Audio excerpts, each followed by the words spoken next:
All right, Campaigns of Montrose. If my playthrough hadn't been so long, I probably would have just put a review at the end, because there's a part of me that says, hey, there's not really a hell of a lot to say about this, right? Um, it is a small, functional game. It's not something that, I think is going to really excite anyone terribly much. But I don't know if it's that much less exciting than a lot of kind of full magazine games would be, with a full-size map and whatnot. It's okay, It's an enjoyable way to spend a little bit of time. And the thing that I kind of forgot is, nowadays I play all my games here. So something with a small counter mix and a small space of map is relatively, that's going to be more limiting generally.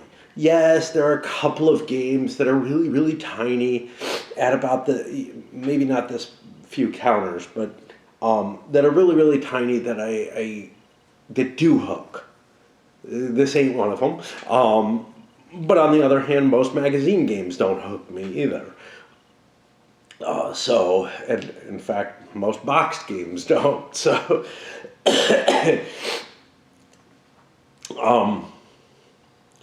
but if I think back to the me of 30 years ago, who used to go to coffee shops and play board games there, this has a real appeal in terms of there's not a big map. You can fit it on a relatively small table. There's not a lot of pieces, so you can set it up and get it going quickly. And it'll provide you with a historical military simulation of some sort that you can play in a really, really small space. It could also be of value to someone who travels or whatever. And here I am, I don't think I have my lighter with me. Fuck. Oh well. As to the components itself, because of the size limitations, the writing on the map is relatively small. The writing on the cards, I'm not going to show you because I packed them away. The writing on the cards is tiny, tiny, tiny. My old eyes don't work very well with that. The counters are glossy, and the icon-based representations, I thought they'd be fine, but with the glare and everything else, it's kind of hard to tell the difference between a Highlander and a Lowlander. I think a little bit more graphics on them could have provided that. I don't know why. These fit fine in the bag. The rules themselves, I guess they're clear enough. The special cases around the movement, which is replicated up here, at least, well, actually the special rules are not replicated there.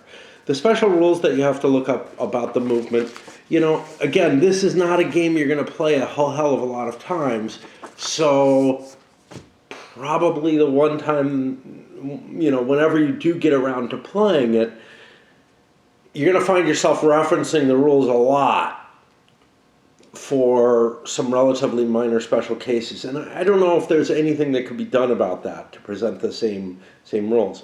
The game itself has a lot of luck in it. My biggest gripe about it, and the designer responded to me on this, is the optional rules. They're just so. The base game is indeed what the designer thinks is actually the best game. But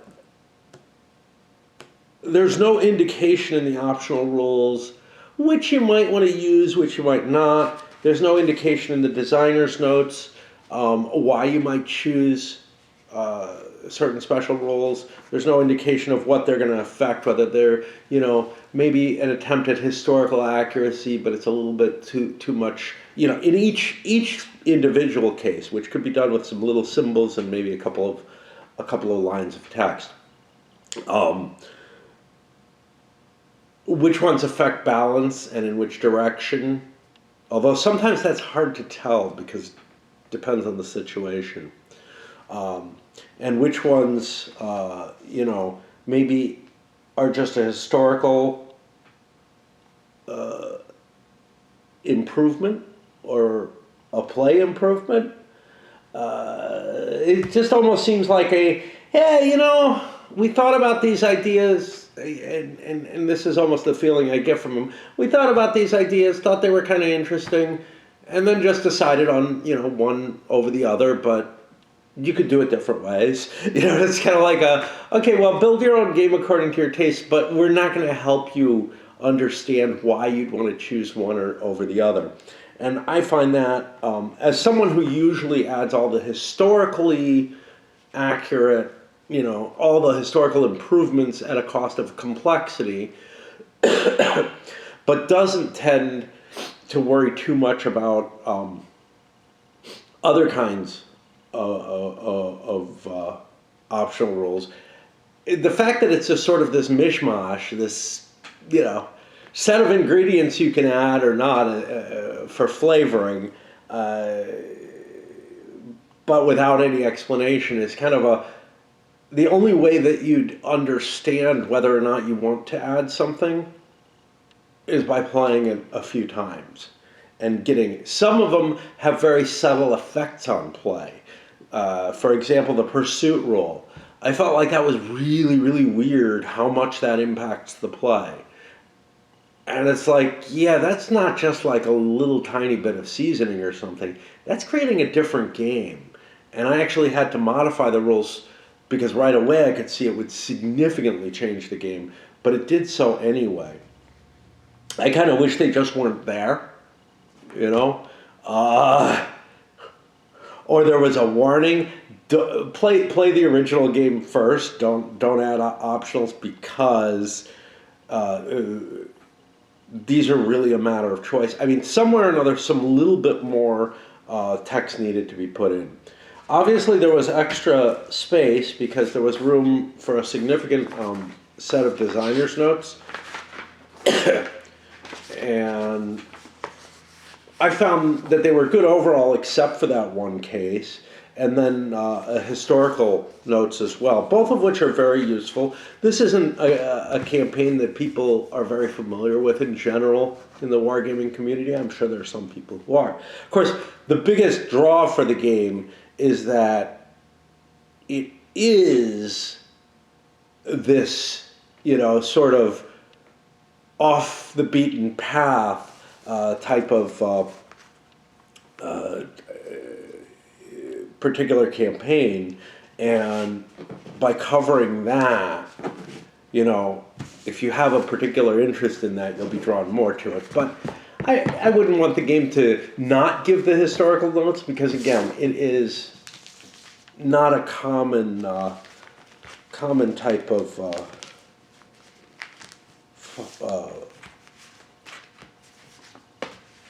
situation. It's not another bulge game. Let's put it that way.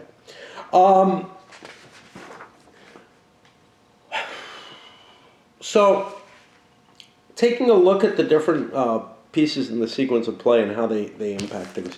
The campaign card phase, a fair amount of the cards are forced marches, which seem like kind of a loser's choice unless you really, really need it because the game's about, to be over or something like that.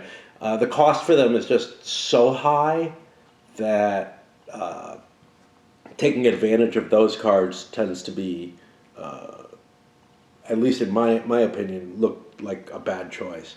Some of the others, hey, they add a little bit of flavor, a little bit of randomness. I don't know if it's worth the cost of adding a set of cards to the game, but, the cost of putting cards in and whatnot has gone down significantly, etc. They kept the counter mix relatively low. It's a fair trade-off between the two. Certainly, you could have like a single sheet of paper with a random events table, which could have covered everything on the cards just as well. um, I don't think they add much, but certainly they're a nice feature. The way recruitment works in it, again, sort of just a random aspect to it, but the fact that you have to choose whether or not you're in the Highlands or Lowlands, and of course if you're playing with the optional rules, with Argyle being the only person who can muster Highland units for the Royalists, it adds a little bit of flavor to the whole situation, and there's subtle choices that you have to make. If you've already mustered all your Lowlands units or all your Highlands units, you want to be in the other location. You got problems with the Royalists because if you have Highlands units in the Lowlands, that causes you issues. So there's a lot going on there in terms of your choices. Battle is a little tedious. It can get into a situation, I got into at least one, where you're rolling dice a fair amount of times, again and again and again, just hoping that you get that 6 or 5. It generally isn't too bad, but it can get there in small battles where you're just like, this is like just a couple of pieces fighting each other, and it took me, 6, 8 die rolls to get there. Disbanding, another luck factor.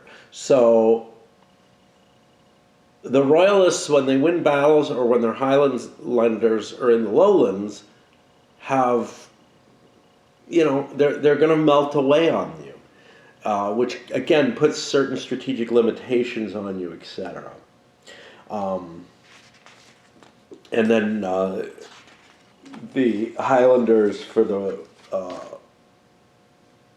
the Royalists also have a possibility of melting away. Not Royalists, for the Covenanters, for the government. Yeah. So you've got that kind of situation. The Irish troops that you start the game with as the Royalists are very powerful. And you want to make sure you don't do anything that'll lose you them. So there's certain limitations to where they can go. What I found with the playthrough of the game was that sort of my intuitive thoughts about how the game would work were incorrect.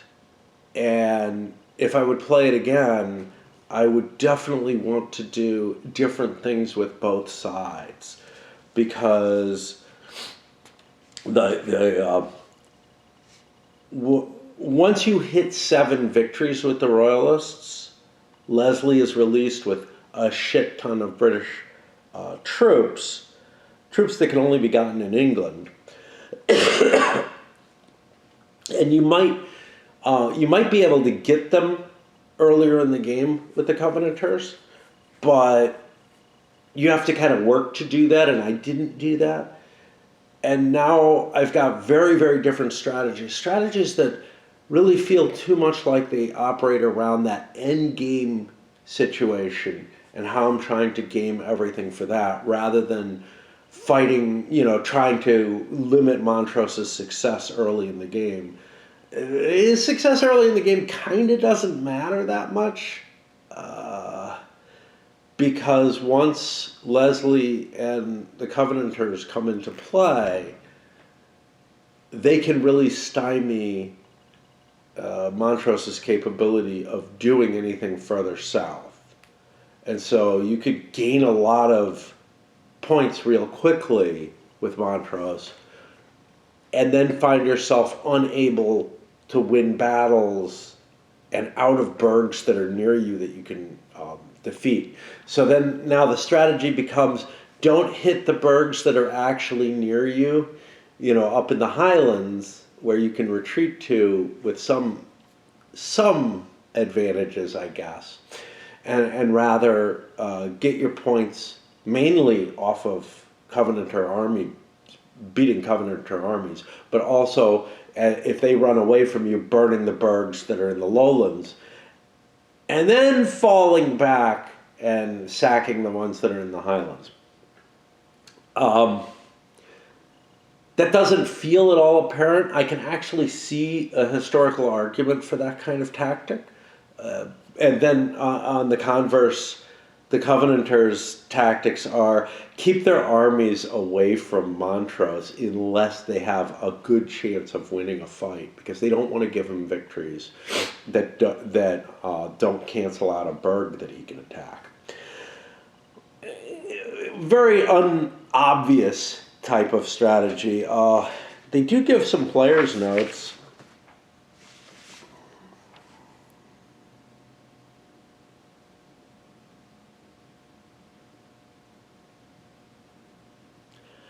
Which do not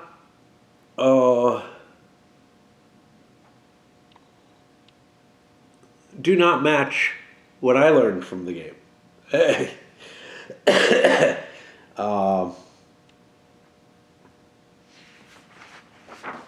And, the main thing that I learned, and I was trying to play those, and they talk about trying to bottle Montrose up. Well, I think that's wrong. I don't think you want to do that. I think you want to give him a lot of freedom. Maybe another play would show that differently, but I think you want to give him a lot of freedom in the sense that you don't want to give him armies he can beat.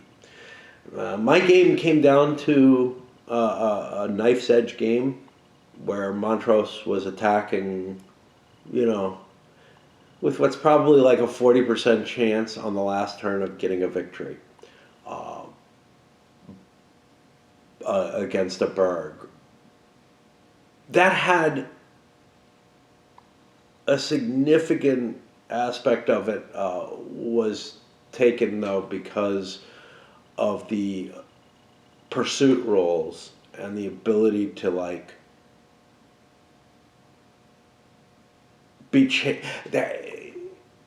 really, the Covenanters gave him that chance to some extent by pursuing him, which they shouldn't have done. But I wanted to try to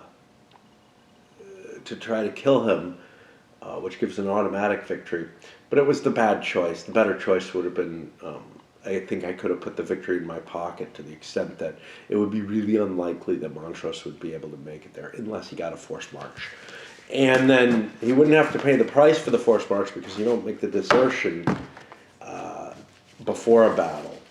So he could force march at full strength into the location. All in all, look, as I've often said about these kind of war games, the magazine games that caught me when I first started playing war games, yeah, I mean, even something like this, if I had gotten this at, 9, 10, 11 years old or whatever, and had not seen a war game before,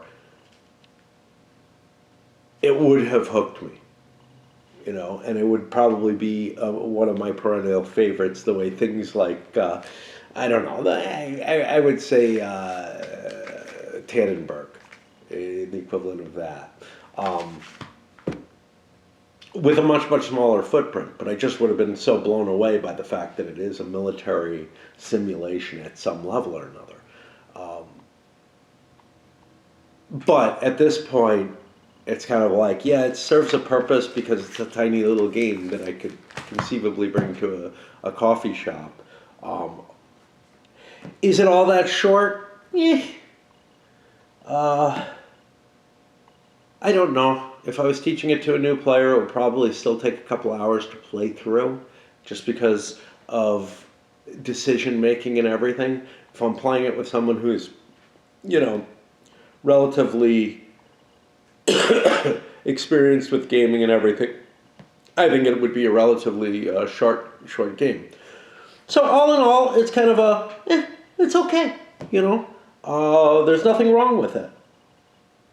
But again, there's nothing that knocks my socks off either. Which, it's the case with most games, right?